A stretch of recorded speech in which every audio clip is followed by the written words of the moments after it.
할렐루야. 하나님 아버지와 예수 그리스도로부터 오는 은혜와 평강이 이 시간 여러분 가운데 함께 하시기를 예수님의 이름으로 축원합니다. 아멘. 오늘은 산상수훈 세 번째 시간입니다. 오늘부터 팔복을 시작할 텐데요. 그 첫 번째 시간으로 팔복의 의미가 뭔가 우리가 한번 살펴보려고 합니다. 여러분, 저는 여러분이 말씀을 들으실 때 그 말씀 속에서 자꾸만 예수님을 발견하시려고 애쓰셨으면 좋겠습니다. 성경은 어차피 하나님 우리에게 예수를 전하시기 위해 주신 책이거든요. 그런데 목사가 앞에서 맨날 예수 얘기만 하면은 지루하죠. 다른 얘기도 좀 해줬으면 좋겠는데, 근데 저는 그게 잘 안 될 것 같아요. 그러니까 여러분 포기하시고 이 말씀 속에서는 이 말씀을 들었는데 여기도 예수님이 있네? 이 말씀에도 예수님의 은혜가 있단 말이야. 그 예수님만 발견하세요. 그 감격을 한번 누려보세요. 그러면 그 예수라는 단어만 들으면 여러분 눈물 나실 거예요. 아멘이 절로 나오실 겁니다. 그 예수를 발견하십시오. 오늘 본문은 예수님이 한 산에서 제자들을 가르치시는 장면으로 시작합니다. 우리 1절과 2절 함께 읽겠습니다. 예수께서 무리를 보시고 산에 올라가 앉으시니 제자들이 나아온지라 입을 열어 가르쳐 이르시되 아멘. 예수께서 한 산에 올라가셨고 그 산에 앉으셨습니다. 이 산은 하나님이 모세와 이스라엘에게 율법을 주셨던 구약의 산, 그렇죠? 그 신의 산을 상징하고 있다라고 하는 것을 지난 시간을 통해서 우리가 살펴봤습니다. 지금 그 산에 누가 앉아 계세요? 신의 산을 상징하는 그 산에 예수님이 앉아 계세요. 여기서 앉았다라는 말은 지도자나 왕이 중대한 말을 전할 때 자리에 앉는 것을 의미합니다. 그런가 하면 입을 열었다라고 하는 표현은 왕을 묘사하는 표현이다. 지난 시간에 설명을 드렸습니다. 즉 예수께서 왕으로서, 다시 말하면 신의 산에서 율법을 주셨던 그 하나님과 동등한 분으로서 말씀을 전하고 계신다 하는 것을 의미합니다. 누구에게 전합니까 지금? 이스라엘 12지파를 상징하는 12제자에게 전하고 있어요. 그것은 곧 교회와 성도들에게 전하시는 말씀이다 하는 겁니다. 제자들이 산에 오르신 예수님께 나아갑니다. 그런데 갑자기 예수님이 자리에 앉으시는 거예요. 그러면 제자들은 어떤 생각하겠어요? 앉으셨다라는 것은 스승이나 지도자나 왕이 뭔가를 얘기하실 때 앉으셨다라고 하는 표현이라고 했습니다. 그러면 지금 예수님이 뭔가 중대한 말씀을 하시겠구나 직감적으로 알았을 거예요. 과연 주님은 이 산에서 무슨 말씀을 하실까? 제자들의 마음은 기대로 부풀었을 것입니다. 제자들이 그 상황에서 뭔가 특별한 감정과 기대를 품을 수밖에 없었던 이유가 있어요. 산 밑에는 예수님을 따라온 수많은 무리들이 있었거든요. 그럼에도 불구하고 예수님은 12제자에게만 따로 뭔가를 가르치시는 거예요. 자, 그 특별한 이야기가 이제 이렇게 시작하는 거예요. 본문 3절입니다. 함께 읽겠습니다. 심령이 가난한 자는 복이 있나니 천국이 그들의 것임이요. 아멘. 여러분, 이 말씀이 제자들에게 정말 특별하지 않았겠어요? 무리와는 구별하여 12제자에게만 들려주시는 복, 그리고 그들에게만 말씀하시는 천국에 대한 이야기. 이것은 제자들의 마음을 뛰게 하기에 충분했을 것입니다. 그런데 그것도 잠시, 너무 좀 이상하죠. 복과 천국에 대한 이야기에 가난이 웬 말이냐 이 말입니다. 우리가 뭘 잘못 들었나 싶었을 거예요, 제자들은. 그런데 여러분, 산상수훈의 시작이 지금 팔복으로 열리고 있고 팔복의 시작이 심령의 가난으로 시작한다는 것, 사실 이것이 특별한 겁니다. 왜냐하면 예수님이 말씀하시는 복은 세상이 말하는 일반적인 복의 개념과 다르기 때문에 이것이야말로 오직 주님만이 주실 수 있는, 그리고 세상이 결코 흉내낼 수 없는 그런 복이라는 관점에서 이 산상수훈의 팔복이 특별한 겁니다. 예수님께서 이 특별한 복에 대해서 이제 계속 말씀해 주십니다. 그럴수록 제자들은 그들의 귀를 의심하게 됐을 거예요. 기대했던 것들이 근심으로 바뀌게 됐을 겁니다. 아무리 들어도 주님이 말씀하시는 내용이 그들이 듣기에는 복과 거리가 먼 내용이었을 것이기 때문입니다. 자, 4절부터 10절까지 우리 계속해서 읽겠습니다. 애통하는 자는 복이 있나니 그들이 위로를 받을 것이며 온유한 자는 복이 있나니 그들이 땅을 기업으로 받을 것이며 의에 줄이고 목마른 자는 복이 있나니 그들이 배부를 것이며 긍휼히 여기는 자는 복이 있나니 그들이 긍휼히 여김을 받을 것이며 마음이 청결한 자는 복이 있나니 그들이 하나님을 볼 것이며 화평하게 하는 자는 복이 있나니 그들이 하나님의 아들이라 일컬음을 받을 것이며 의를 위하여 박해를 받는 자는 복이 있나니 천국이 그들의 것입니다. 아멘. 여러분, 주님이 말씀하시는 팔복의 내용들이 우리에게 적어도 두 가지 문제의식을 갖게 합니다. 첫째는 정말 이게 복이 맞단 말이냐 하는 겁니다. 정말 이게 복이 맞아? 라는 문제. 둘째는 아무리 들어도 저주에 가까운 그것에 설사 우리가 모르는 비밀이 숨겨있다 하더라도 우리가 가난하고 줄이고 애통하는 그런 삶을 그렇게 살아냈을 때 정말 복을 받을 수 있단 말인가? 이 두 가지 문제입니다. 근데 사실 사람들이 놓치고 있는 보다 중요한 문제가 있어요. 그것은 과연 우리는 팔복이 요구하는 그 항목들을 삶으로 지켜낼 수 있을 것인가 하는 문제입니다. 이것은 같은 맥락에서 이렇게 해석될 수 있어요. 만약 그것을 지켜내지 못한다면 우리는 복받은 인생이 아니라 저주받은 인생이란 말인가? 그런 문제가 되는 거예요. 여러분 어떻게 생각하세요? 주님이 말씀하신 팔복이 여러분에게 복으로 들리십니까? 여러분은 그런 복을 받고 싶으십니까? 그 복을 받기 위해 여러분은 팔복이 요구하는 그 항목들을 다 행하실 수 있으시겠습니까? 여러분, 애통하는 것이 복이 될 수 있습니까? 위로를 받는 것이 어떻게 복이 될까요? 애통할 일이 없고 위로를 받을 일이 없어야 그게 복 아니겠습니까? 땅을 기업으로 받는다? 그래, 뭐 이 정도는 돼야 복이지. 예, 그렇게 생각하십니까? 그런데 여러분 한번 생각해 보세요. 온유한 자가 땅을 기업으로 받는다라고 말씀하셨는데 이것은 세상의 힘의 논리와는 맞지 않는 이야기죠. 온유하면 먹히기 딱 좋은 세상 아닙니까? 오히려 가지고 있는 것도 빼앗기겠죠. 의에 줄이고 목마른 삶을 사는 것, 여러분 정말 복받은 삶입니까? 이 세상에 불의에 맞서서 싸웠던 수많은 위인들, 선각자들의 삶이 얼마나 고되고 고통스러웠던 삶이었는지는 우리의 역사가 증거하고 있지 않습니까?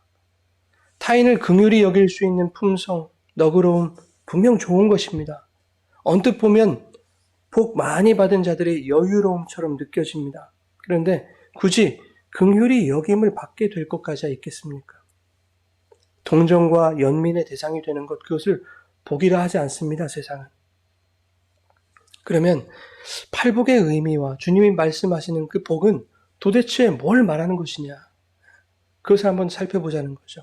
그것을 알기 위해서는 주님이 산상수훈의 서두에 이 복이라는 개념을 설명하셔야만 했던 그 이유를 살펴봐야 합니다. 여러분, 예수님 시대는 로마의 식민 통치를 받았던 시대였습니다. 로마의 압제, 특히 과도한 조세 제도가요, 백성들을 너무 힘들게 했어요. 마치 애굽에서 이스라엘이 고통당하던 그 시대와 비견될 정도로 힘겨운 시대였습니다. 그런 시대에 세례 요한과 같은 사람이 떡 나타나더니 범상치 않은 행보를 보이기 시작합니다. 마치 엘리야를 연상케 하는 그런 복장을 하고 석청과 메뚜기를 먹으면서 세례를 베푸는 게 아닙니까? 이러한 세례 요한을 바라보며 백성들은 말라기 선지자의 한 말씀을 떠올렸을 겁니다. 말라기 4장 5절 말씀입니다. 함께 읽겠습니다. 보라, 여호와의 크고 두려운 날이 이르기 전에 내가 선지자 엘리야를 너희에게 보내리니. 구약에 정통한 유대인들이 이 말씀을 잊고 있을 리가 없어요. 이 말씀이 이루어질 그날을 유대인들이 학수고대하며 이렇게 기다리고 있었습니다. 그런데 광야에서 엘리야 같은 행색을 한 어떤 자가 선지자 이사야의 말을 인용하여 나는 주의 길을 곧게 하라고 광야에서 외치는 소리이다 라고 자기를 그렇게 소개하고 있단 말이죠. 어떤 이들은 바로 이 자가 말라기 선지자가 예언했던 그 엘리야일 것이다. 드디어 그 엘리야가 우리에게 온 것이다 라고 믿었습니다. 그래서 바리새인들이 사람을 보냈어요. 세례 요한에게. 그래서 그 사람들이 묻습니다. 당신이 과연 엘리야 맞느냐? 아니면 이사야 선지자가 맞느냐? 라고 묻습니다. 이것은 바리새인들의 견제와 비아냥일 수 있어요.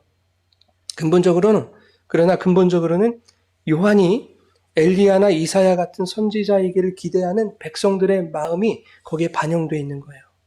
바리새인들은 백성들이 요한을 엘리야처럼 추종하게 될까봐 두려웠던 거예요. 그렇게 되면 자신들의 입지가 약화되고 기득권이 축소될 우려가 있기 때문입니다.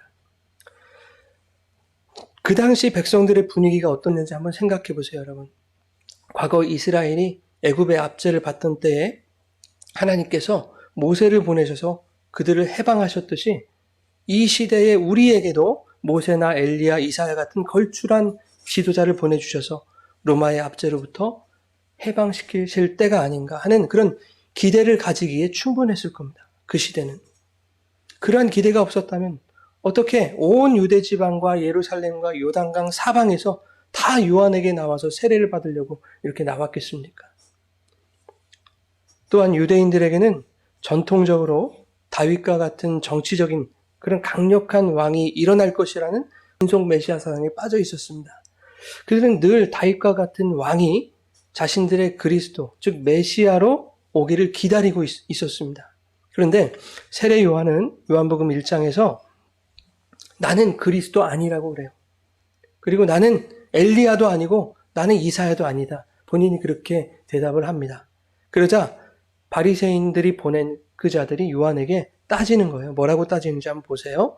요한복음 1장 25절입니다. 또 물어 이르되 엘리야도 아니요 그 선지자도 아닐진데 어찌하여 세례를 베푸느냐. 자, 이때 요한이 이렇게 말합니다. 26절부터 27절까지 요한이 대답하되 나는 물로 세례를 베풀거니와 너희 가운데 너희가 알지 못하는 한 사람이 섰으니 곧 내 뒤에 오시는 그이라. 나는 그의 신발끈을 풀기도 감당하지 못하겠노라 하니라. 아멘. 자, 여기에는 이런 의미가 담겨 있는 거예요. 아, 당신들 나한테 쫄았구나. 근데 사람 잘못 짚었어. 나는 아무것도 아니야. 다만 나는 내 뒤에 오시는 그분을 전할 뿐이지. 나는 그분의 발톱 떼도 안 되는 사람이야. 아무것도 아니야. 그러나 내 뒤에 오시는 그분이야말로 다시 오실 메시아임이 분명해. 이렇게 말하고 있었던 거죠. 그러면 이제 백성들의 시선과 관심이 요한에게서 누구에게로 집중되겠습니까? 예수님에게로 집중되는 거예요. 마태복음 1장에 예수님의 족보와 탄생이 나와요. 그죠? 그것은 그분이 바로 다윗의 혈통에서 나실 왕이요 메시아라는 겁니다. 2장에는 마치 출애굽의 모세를 연상케 하는 이야기들이 이어지죠. 2살 미만의 아이들 다 죽이는 사건, 그리고 예수님이 애굽으로 들어가시는 사건. 이것은 모세가 애굽에서 이스라엘을 인도해냈듯이 예수 그리스도께서 자기 백성을 구원하실 분이다라는 그런 복선을 깔고 있는 겁니다. 3장에서는 앞서 살펴본 세례 요한의 일들을 통해서 예수님이 바로 너희가 기다리던 그 메시아라고 하는 것을 드러내고 있는 거예요. 그리고 예수님이 세례를 받으시죠? 세례를 받으셨는데 성령이 비둘기처럼 막 임해요. 그리고는 하늘에서 소리가 납니다. 뭐라고 소리가 났습니까, 여러분? 이는 내 사랑하는 아들이요 내 기뻐하는 자다. 하나님의 음성이 이렇게 들리는 거예요. 그 하나님의 음성으로 예수님이 그 메시아임을 공포하시는 거예요. 그런데 그 예수께서 공생애를 본격적으로 이제 시작하시면서 본인이 사시던 갈릴리 나사렛을 떠나서 갈릴리 가버나움으로 이사를 가세요. 갈릴리 바다가 있잖아요. 그 왼쪽 편에, 지중해 쪽으로 왼쪽 편에 이렇게 갈릴리 지역이에요. 그런데 여기에 이쪽이 뭡니까? 나사렛이고 이쪽이 가버나움입니다. 그래서 나사렛에서 가버나움으로 가셨지만 다 갈릴리예요. 예수님이 주로 활동하시던 갈릴리 지역이 바로 이 가버나움에 있어요. 자, 마태복음 4장 12절, 13절 우리 한번 읽겠습니다. 예수께서 요한이 잡혔음을 들으시고 나사렛을 떠나 수불론과 납달리 지경 해변에 있는 가버나움에 가서 사시니 갈릴리 일대가 옛 스불론과 납달리와 이사갈 땅이에요. 갈릴리 안에 그게 다 있어요. 나사렛이 과거 스불론이었고 가버나움이 납달리였어요, 과거에. 그래서 이 스불론에 계셨던, 나사렛에 계셨던 주님이 납달리, 이 가버나움으로 이주를 하신 거예요. 도대체 왜 가셨냐 그 말이죠. 이런 질문이 생긴단 말이죠.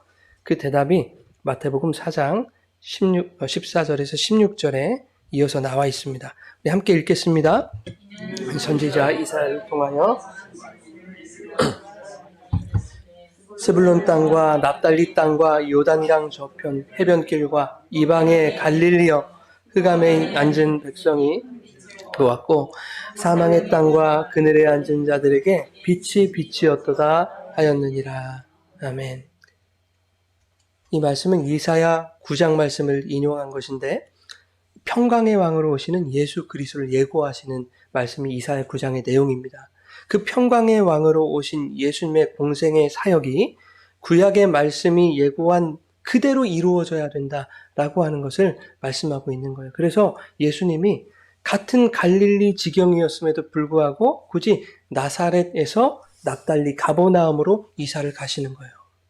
이것이 무엇을 말하고 있는가 하면 이스라엘이 그토록 기다리던 메시아 그 예수 그리스도는 이스라엘 백성이 요구하는 삶을 사시는 것이 아니라 그리고 그들이 원하는 왕이 되시기 위해서 이 땅에 오신 것이 아니라 오직 하나님의 말씀을 이루시기 위하여 이 땅에 오셨고 그 삶을 사시는 겁니다. 그것을 말씀하고 계시는 거예요. 그런데 예수님이 하나님의 말씀을 이루시기 위해 가버나움, 그 스불론 납달리 지경으로 가신 곳에는 또 다른 이유가 있어요. 조금 전에 읽었던 말씀에 스불론과 납달리 땅을 어떤 땅으로 묘사하고 있습니까, 여러분? 흑암의 땅으로 묘사하고 있죠. 이 지역은 북쪽에 변방에 있었기 때문에 전쟁이 일어나면 적들이 제일 먼저 이쪽으로 쳐들어옵니다. 그래서 전쟁의 상흔이 깊었던 지역이 바로 이 지역이에요. 게다가 이 지역은 이방인들과 가깝게 있는 그 변방 사람들이라고 해서 멸시와 천대를 받았습니다. 같은 동족임에도 불구하고. 이러한 인식이 신약시대까지 내려왔거든요. 그래서 갈릴리 사람들도 같은 유대인들로부터 멸시와 천대를 당했어요. 심지어 사마리아 사람들도 갈릴리를 싫어할 정도였어요. 그러니까 갈릴리가 맨 위에 있고 그 중간에 사마리아가 있고 그 밑에 유다 베들레헴이 있거든요. 그런데 사마리아인들은 유대인들이 개만도 못하게 여기잖아요. 근데 사마리아인들 입장에서는 아니 갈릴리 사람들이 더 북쪽에 있고 이방 사람들하고 가까운데 왜 이렇게 우리를 못 잡아먹어서 안달이냐. 그러고 갈릴리를 싫어하는 거예요. 그러나 갈릴리 사람들은 애국심이 투철한 사람들이었어요. 밀란과 봉기를 자주 일으켜서 그 어떤 지역 사람들보다도 유대의 독립을 위해서 치열하게 싸웠던 사람들이 갈릴리 사람들이에요. 전쟁같이 치열한 삶을 살아가지만 핍박과 조롱과 멸시와 천대를 받는 그들의 마음 어땠을까요, 여러분? 그들의 마음은 항상 부유하지 못했겠죠. 심령이 가난하고 애통하고 긍휼과 위로가 필요한 자들이었어요. 무시당하지 않을 제대로 된 기업, 제대로 된 땅이 필요했어요. 유대의 독립이라는 의를 위해서 자기 목숨을 바치는데도 오히려 동족에게 핍박을 받아요. 그런데 예수님은 그곳에서 자신의 공생의 사역을 시작하시는 겁니다. 마태복음 4장 17절 우리 같이 한번 읽겠습니다. 이때부터 예수께서 비로소 전파하여 이르시되 회개하라 천국이 가까이 왔느니라 하시더라. 그 땅으로 이주하시고 나서부터 비로소 예수님이 복음을 전파하시는 거예요. 회개하라 천국이 가까이 왔느니라. 흑암에 앉아있던 그 가난한 자들, 애통한 자들, 의를 위해 박해를 받는 자들, 확실한 기업이 필요한 자들에게 천국 복음을 전하신 겁니다. 천국이 가까이 왔다. 이것이 마태복음이 말하는 예수님의 첫 사역이에요. 그런데 흑암에 앉아있던 자들에게 나사렛으로부터 누가 오신 것이죠, 지금? 예수님이 오셨죠, 예수님이. 예. 그러면 예수님이 그들에게 무엇으로 오신 거예요? 회개하라, 천국이 가까이 왔다 그러잖아요. 그럼 무엇으로 오셨어요? 가까이 왔대요. 천국으로 가까이 오셨다고 말씀하는 거예요. 흑암이었던 그곳에 천국이신 예수님이 가까이 가셔서 빛을 밝히신 거예요. 천국이 가까이 왔다. 바로 나 예수가 왔다. 그러니 너희들은 복 있는 자로구나. 팔복은 여기서부터 시작하는 겁니다. 바로 나 예수가 천국으로 너희에게 찾아왔다라는 겁니다. 그러므로 회개하고 나를 믿고 나에게 나아오너라.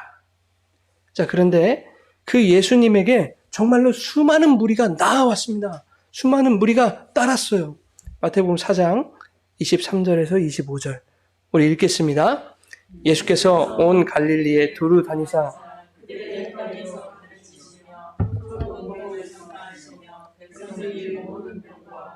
약한 것을 고치시니 그의 소문이 온 수리아에 퍼진지라. 사람들이 모든 앓는 자, 곧 각종 병에 걸려서 고통당하는 자, 귀신 들린 자, 간질하는 자, 중풍병자들을 데려오니 그들을 고치시더라. 갈릴리와 데가볼리와 예루살렘과 유대와 요단강 건너편에서 수많은 무리가 따르니라. 아멘. 자, 이렇게 많은 무리가 주님을 따르게 되었어요. 그렇다면 주님은 분명 춤을 추셔야 돼요. 그러나 예수님은 오늘 본문 1절에 자신에게 몰려오는 그 수많은 무리를 보시고 산으로 올라가셨습니다. 무리가 예수님께 몰려드는 그들의 의도를 주님이 받아주실 수가 없었던 거예요. 예수님이 5천 명을 먹이신 사건이 있었죠, 여러분. 오병이어 사건. 그 사건 이후에 예수님은 제자들을 바다 건너편으로 건너가라고 명하세요. 그리고 본인은 산으로 올라가십니다. 무리를 피하여 도망하신 거예요. 왜 도망하셨을까요, 예수님은? 무리가 예수님께서 행하신 그 기적을 보고 이렇게 말하거든요. 이는 참으로 세상에 오실 그 선지자라. 이것은 완전히 틀린 말이 아니잖아요. 그런데 그들이 예수를 찾는 의도가 틀렸다는 거예요. 예수님을 억지로 붙들어서 임금 삼으려고 했음을 예수님이 아시고는 그들을 떠나신 거예요. 아, 이 사람이 우리의 왕이 되면 먹고 사는 문제 정도 해결되겠구나. 그분의 능력이라면 로마의 지배에서 해방되는 것은 그건 시간 문제겠구나. 이 사람이 바로 다윗과 같은 강력한 정치적 왕이 분명하다고 무리는 생각했던 겁니다. 그러나 주님은 나는 그런 왕으로 오지 않았어 라고 하는 것을 어떻게 보여주시냐면 무리로부터 떠나는 것으로 보여주셨다고요. 오늘 본문에서도 마찬가지입니다. 가난한 자, 애통한 자, 긍휼이 필요한 자, 기업이 필요한 자, 의를 위해 핍박받는 자에게 예수님 자신이 천국으로 오셨는데 사람들이 그 천국을 복으로 여기지를 않는 거예요. 병도 고치시고 귀신도 쫓아내시니까 그런 것을 복으로 오해하고 있는 겁니다. 천국 복음을 듣기 위해서 예수님께 나아오는 자들이 없는 거예요. 내가 원하는 기적, 그 복을 얻기 위해서 예수님의 주변을 배회할 뿐이었습니다. 그래서 예수님은 자기들에게 몰려드는 그 무리를 뒤로하고 산으로 올라가신 거예요. 그리고 12 제자들에게 다시 복에 대한 강화를 하시는 겁니다. 제자들아, 이 무리가 오해하고 있더구나. 너희가 잘 듣고 잘 가르쳐 주기를 바란다. 라는 심정으로 예수님 말씀하셨을 거예요. 내가 마태복음 4장 17절에 흑암에 앉은 백성들에게 이렇게 말했었잖니. 회개하라. 천국이 가까이 왔느니라. 그런데 그 천국이 나를 말하는 것이었잖아. 나사렛에 있던 그 빛이 가버나움이라는 흑암 속으로 들어갔잖니. 그러니 흑암에 가까이 다가간 그 천국은 바로 나 예수 아니었니?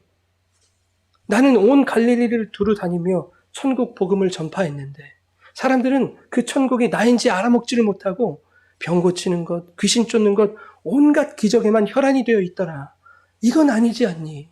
이건 아니다. 그리고는 다시 복에 대해서 설명하십니다. 심령이 가난한 자가 복이 있나니 천국이 그들의 것이야. 천국으로 시작하시는 거예요. 애통하는 자가 복이 있나니 그들이 위로를 받을 것이야. 온유한 자가 복이 있나니 그들이 기업을 받을 것이고 의에 줄이고 목마른 자가 배부를 것이고 긍휼히 여기는 자가 긍휼히 여김을 받게 될 것이고 마음이 청결한 자가 하나님을 보게 될 것이고 화평케 하는 자가 하나님의 아들이라 일컬음을 받게 될 것이야. 그리고 의를 위해 박해를 받는 자가 복이 있나니 천국이 그들의 것이야. 그래서 천국으로 시작해서 천국으로 끝나고 있어요. 팔복은. 그렇죠? 우리가 산상수훈 처음 시작할 때 뭘로 시작해서 뭘로 끝난다고 했습니까? 천국으로 시작해서 7장 21절 천국으로 끝나잖아요. 그렇죠? 천국에 대한 이야기예요. 팔복도 마찬가지입니다.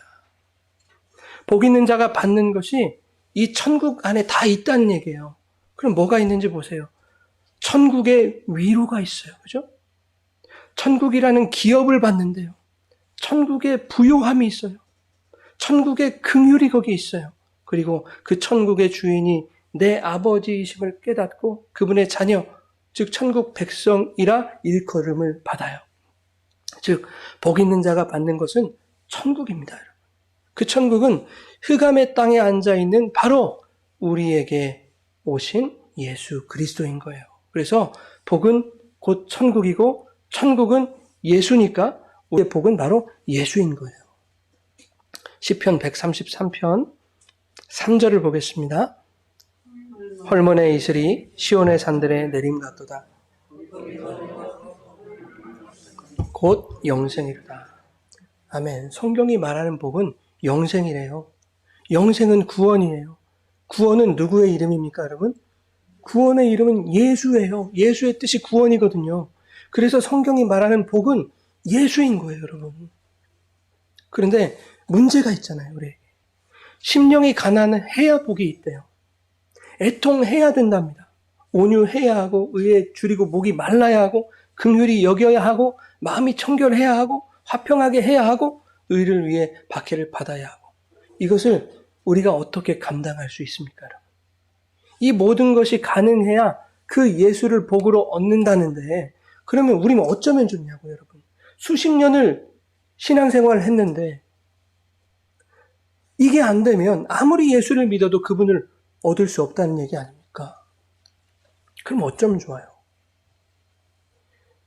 여러분, 인간의 죄가 뭡니까? 어디서부터 출발했어요? 아담이 선악과 따먹는 것부터 시작했어요. 내가 하나님 자리 차지하려고, 내가 부요해지려고, 하나님에게 아쉬운 소리 안 해보려고 그렇게 선악과를 따먹었어요. 그게 죄예요. 그 교만과 탐심에서 여러분 온유라는 것을 찾아볼 수 있겠습니까? 그 죄지은 인간의 본성 안에는 온유라고 하는 가능성이 없어요. 그런가 하면 죄인들의 마음은 청결할 수 있겠어요? 청결하지 못해요. 하나님의 그 금령을 어긴 더러운 마음을 청결하다고 말할 수 없어요. 불결이죠. 게다가 아담과 하와는 긍휼도 없어요. 제가 먹으라고 했대요. 아니에요. 사탄이 먹으라고 꼬드겼어요. 그렇게 핑계대고 전가해버리죠. 이것이 저와 여러분의 모습입니다. 선악과 따먹음으로 하나님과의 화평을 깨뜨린 것이 그것이 인간의 죄였습니다. 하나님과 인간의 의로운 관계를 그렇게 인간이 깨뜨림으로써 그 핍박을 누가 받아요? 하나님과 우리와의 의로운 관계를 깨뜨린 그 대가를 누가 치릅니까? 아담? 하와입니까? 아니죠. 그들은 오히려 가죽 옷을 지어 입혔잖아요. 하나님이. 그들 대신 십자가에서 예수님의 가죽이 홀라당 벗겨지는 거예요. 하나님과 인간 사이에 끼어진 그 의를 위해서 예수님이 박해를 받으신 거예요. 자, 그러면 팔복이 요구하는 항목들을 우리는 지킬 수 없지만 예수께서는 지키실 수 있는 것이겠구나라고 하는 쪽으로 우리는 이제 거기까지는 가게 됐어요. 예수님이 다 지킬 수 있으세요. 그것은 모두 예수님이 지킬 수 있는 항복들인 거예요. 아버지요, 이 잔을 내게서 옮기시옵소서. 옮겨주세요. 제발이요. 부탁이에요. 옮겨졌으면 좋겠어요. 예수님의 솔직한 마음이에요, 여러분. 십자가 지기 싫어요. 저 정말 싫다고요. 3번 기도했어요. 그러나 나의 원대로 마시고 아버지의 원대로 하시옵소서. 하나님의 뜻을 이루기 위해서 자신의 뜻을 탈탈 비워내셨어요. 철저히 비워내셨어요. 가난한 심령이 되셨어요. 그분이 누구예요? 바로 예수님이에요. 그래서 천국은 예수님의 것이에요. 가난한 자의 것이라고 했으니까. 그 가난한 자 예수님의 것이 천국입니다. 마음이 청결한 자는 하나님을 본다고 말씀하는데요. 하나님은 영이시기 때문에 우리는 그 하나님을 보지 못해요. 우리가 그 하나님을 보게 되면 우리는 죽습니다. 그러나 마음이 청결한 예수님만이 하나님을 볼 수 있는 거예요. 그러면 애통하는 자는 누구예요? 온유한 자는 누구예요? 긍휼히 여기는 자는 누구이겠습니까? 다 예수님을 말하는 거예요. 그래서 오늘은 구체적으로 얘기를 못하지만 다음 주부터 이제 그분이 왜 예수님인지를 우리가 설명할 겁니다. 자, 화평케 하는 자는 하나님의 아들이라 일컬음을 받는데요. 하나님과 죄인들의 그 관계를 화평케 하신 화목제물은 오직 예수 그리스도 한 분밖에 없어요. 그러므로 하나님의 아들이라 일컬음 받으실 수 있는 분은 예수님 한 분밖에 없어요. 그러나 그 예수 그리스도 안에 있는 자들을 모두 천국의 상속자, 장자들로 삼아 주신 거예요. 로마서 8장 17절 함께 읽겠습니다. 자녀이면 또한 상속자, 곧 하나님의 상속자요 그리스도와 함께한 상속자니 우리가 그와 함께 영광을 받기 위하여 고난도 함께 받아야 할 것이니라. 아멘. 디도서 3장 7절입니다.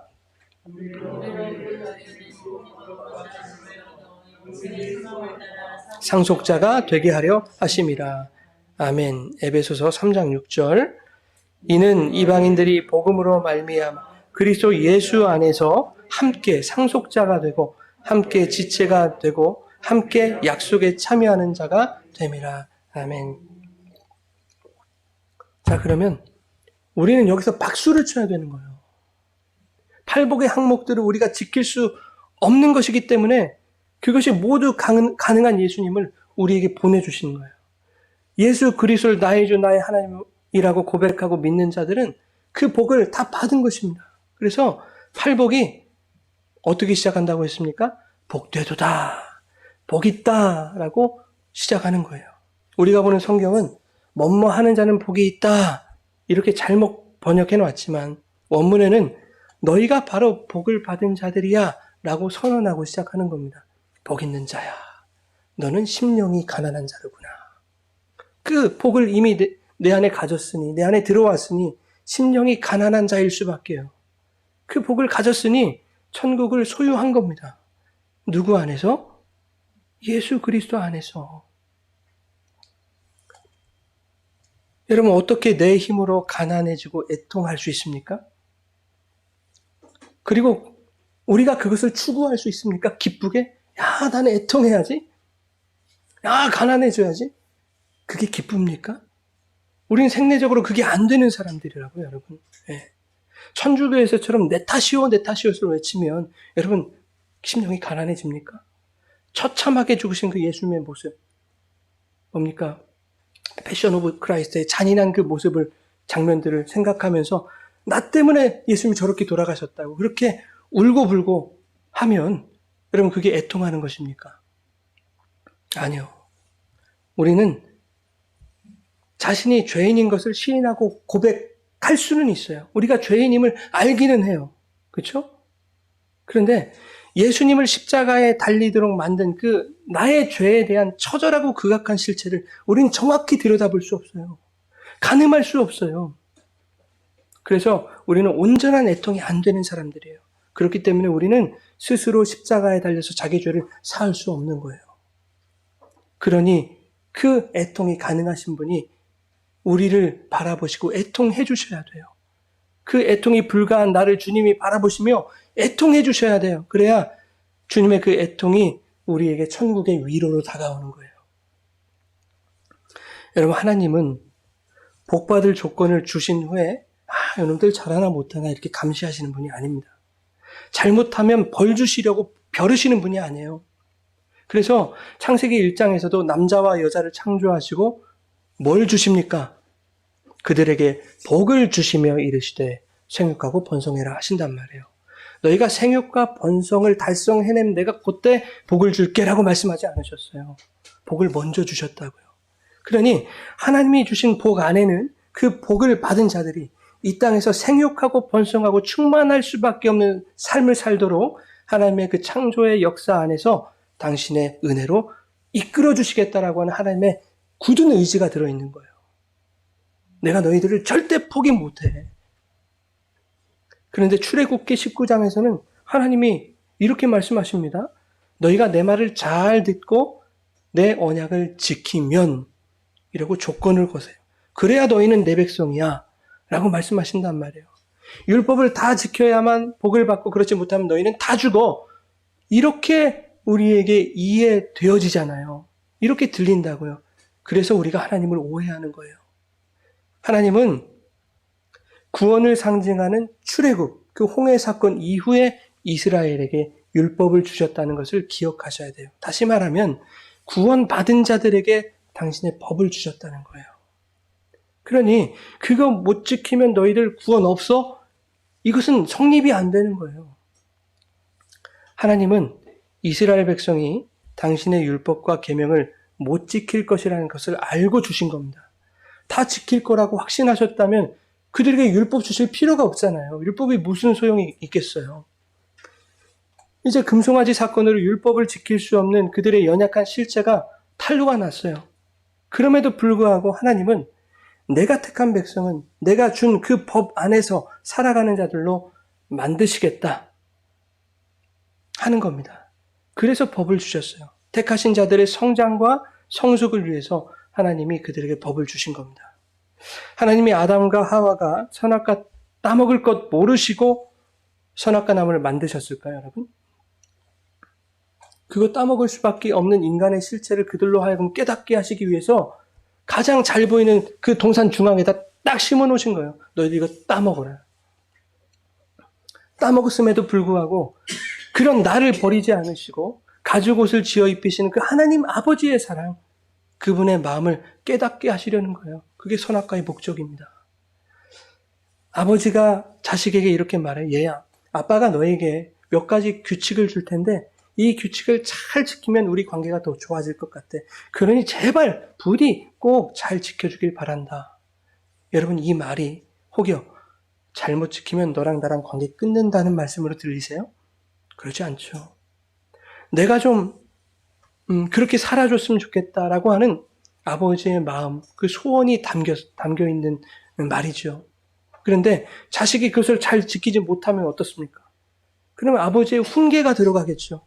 그 훈계는 너 이놈의 자식 내가 죽여버리겠어. 관계 끊어. 이런 의미가 아닐 것입니다. 아버지가 추구하는 삶의 방향이 옳다고 가정했을 때, 하물며 그 아버지가 하나님이시라면 얼마나 하나님이 추구하시는 방향이 옳겠습니까? 그렇게 옳다고 가정했을 때 아버지는 그 자식이 옳은 방향으로 성장하고 성숙하기를 바라시는 거예요. 그것이 구약의 산, 그 신의 산에서 율법을 주시는 하나님 아버지의 마음이었다고요. 그런데 이스라엘은 금송아지 사건을 통해서 아, 그렇구나. 우리는 이것을 다 지킬 수 없는 자들이구나 하는 것이 들통이 나버렸다고요. 그러면 하나님 백성이 아니게 되는 줄 알았어요. 이스라엘 백성은. 이거 못 지키면 우리는 하나님 백성 아니게 돼. 다 죽음을 당할 거야. 이렇게 생각했는데 웬걸요? 하나님이 이스라엘 안으로 성막을 만드시면서까지 그들 안으로 들어오신단 말입니다. 너희들 절대 내가 포기하지 않아. 죽을 수밖에 없는 그런 자들이었음에도 불구하고 본디 그들을 죽이려는 의도를 갖지 않으셨어요, 하나님. 당신의 자녀들을 성장과 성숙으로 이끌으시려는 그 의도가 신의 산에서 이스라엘에게 주신 하나님의 말씀 속에 들어있다고 한다면 그것은 여러분 우리에게 얼마나 큰 은혜입니까? 네, 그 자체로 이스라엘에게 복인 거예요. 우리에게 복인 거예요. 그런데 오늘 본문에서 하나님이 이스라엘에게 말씀을 주신 신의 산을 상징하는 바로 그 산에서 예수님에 의해서 제자들에게 팔복의 말씀이 부어지고 있는 겁니다. 그러니 그 말씀은 너희들 이거 지키지 않으면 죽는다 이런 뜻이 아니란 말입니다, 여러분. 지키고 못 지키고의 문제는 아니었다는 거예요, 여러분. 이미 주님에게서는 예수님이 완성하시고 다 지키신 말씀, 그리고 지키실 말씀을 주신 거예요. 주님이 당신의 의지를 가지고 제자들과 오늘날 우리 성도들을 성장과 성숙으로 이루어 가시겠다라고 하는 그 말씀인 거죠. 또한 이미 십자가에서 완성하신 그 예수님 안에서 우리는 이미 팔복을 살아낸 존재로 여김을 받는 거예요. 예수께서 친히 너희를 가난한 자, 애통한 자, 줄인 자, 오난 자로 품으시겠다는 겁니다. 존재적으로는 너희가 복받은 자들이 맞아. 그러나 아직 이 땅에서는 아니다. 그러니 주님 안에서 살아내고자 하는 애씀과 노력이 필요하다라고 하는 것을 우리에게 말씀하고 있는 것이기도 해요. 그 애씀과 노력 속에는 성장과 성숙으로 이끄시는 주님의 인도하심이 항상 함께 할 것입니다. 그러니 여러분, 우리는 심령이 가난한 그런 삶, 애통과 의의 주림과 박해 같은 그런 삶들을 기꺼이 추구할 수 없는 존재예요. 그러나 그러한 삶이 예수 안에 있는 복된 삶이기 때문에 우리는 그렇게 살기 위해 노력들을 하셔야 된단 말입니다. 우리 안에서 그것을 완성하신 예수님이 우리의 인생을 그리로 이끌어 주실 거예요. 화려하고 풍성하고 항상 기쁘고 성공하고 주님은 결코 그런 자리로만 이끌어 가시 않으세요. 심령이 가난한 자리로, 애통한 자리로, 위로받아야 할 자리로 주님 그렇게 이끌어 가실 거예요. 여러분, 이 땅의 것에는 참된 복이 없습니다. 복을 가장한 속임수만 있을 뿐이에요. 돈이 복이고 권력이 복이고 쾌락이 복이라고 그렇게 거짓말을 해대면서 그것을 추구하게 만들어요, 세상. 그러나 정작 그것을 다 가져도 행복하지 않아요. 꿈을 이루는 것이 복입니까, 여러분? 꿈을 이루면 복된 것입니까? 여러분, 꿈을 이루면 그것을 이루는 순간 꿈은 깨져요. 꿈을 이루는 순간 꿈에서 깹니다. 꿈에서 깨면 다른 현실이 나를 또 기다리고 있어요. 그러면 그 현실에서 또 다른 꿈을 꾸게 돼요. 끝이 없습니다. 반복입니다. 거기는 만족이 없어요. 인생사 세옹지마라고 하지 않습니까? 이 세상의 것들은 뭐가 절대적으로 복인지, 어떤 것이 절대적으로 화인지 알 수가 없어요. 어떤 이에게는 마른 하늘에서 날벼락이 떨어질 수도 있고요. 나 꽃길을 걷는다고 생각했는데 갑자기 날벼락을 맞을 수도 있어요. 어떤 이는 개똥밭에서 굴렀는데 나 살았네? 박수 칠 수도 있어요. 야, 나 복 받았다. 이렇게 좋아할 수도 있단 말입니다. 도대체 이 세상에 무엇이 복이고 무엇이 화냔 말이에요. 세상에는 없어요, 여러분. 우리에게 주신 유일한 복이 있어요. 그 복이 바로 천국으로 오신 예수 그리스도입니다.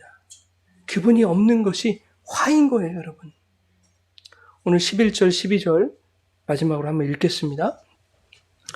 나로 말미암아 것으로 너희를 거슬러 복이 있나니 기뻐하고 즐거워하라. 하늘에서 너희의 상이 큽니다. 너희 전에 있던 선지자들도 이같이 박해하였느니라. 아멘.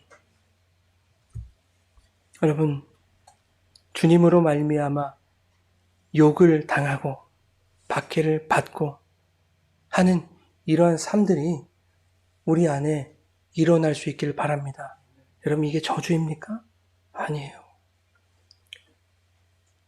이걸 저주로 생각하는 사람들이 너무 많은 거예요. 그게 너무 안타까운 거예요.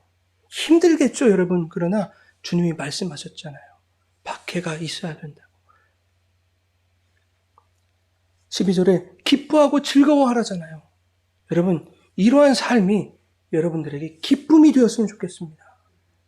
그게 진짜 강한 사람이죠, 여러분.